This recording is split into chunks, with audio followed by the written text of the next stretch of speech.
saudaraku semuanya. Sebetulnya kalau kita hidup di dunia ini untuk mendapat sukses itu sebenarnya simpel. Jadi kunci sukses itu antara yang kafir dan orang beriman itu sama sebenarnya. Yaitu apa? Membahagiakan atau menyenangkan bos kita atau atasan kita. Kita sebagai seorang muslim jelas atasan kita atau bos kita Allah SWT.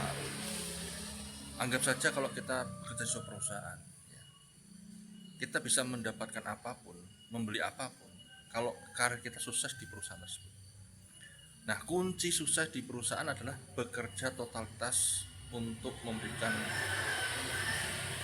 hasil terbaik bagi perusahaan tersebut. Tentu kalau kita sudah berprestasi dalam perusahaan tersebut, pasti otomatis akan memberikan reward atau apresiasi, entah itu kenaikan gaji, promosi, bonus, dan fasilitas yang lain. Dan otomatis karir kita makin naik ya. Dan orang yang paling dekat dengan direktur atau pemilik perusahaan pasti yang punya jabatan paling tinggi. Begitu juga kita sebagai seorang muslim ya. Inna akramakum indallahi atqakum. Orang yang paling bertakwa itu yang paling mulia. Di mana? Dia pasti posisinya dekat dengan Allah SWT.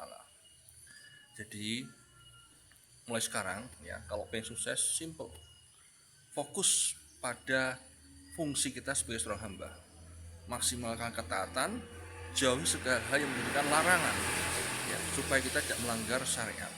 Insya Allah dengan ketaatan itulah Allah akan mengumpulkan segala hajat kita dan mengabulkannya di dunia ini. Bahkan sisanya banyak disimpan Allah di perantau akhirat.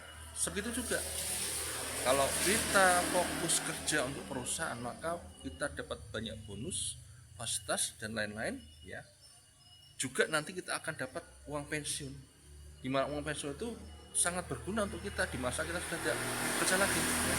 Nah, itulah surga.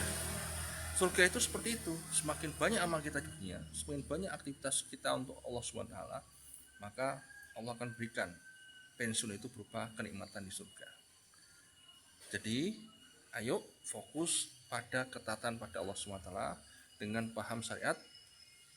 Maka dari itu ayo ngaji bersama kita. Wassalam.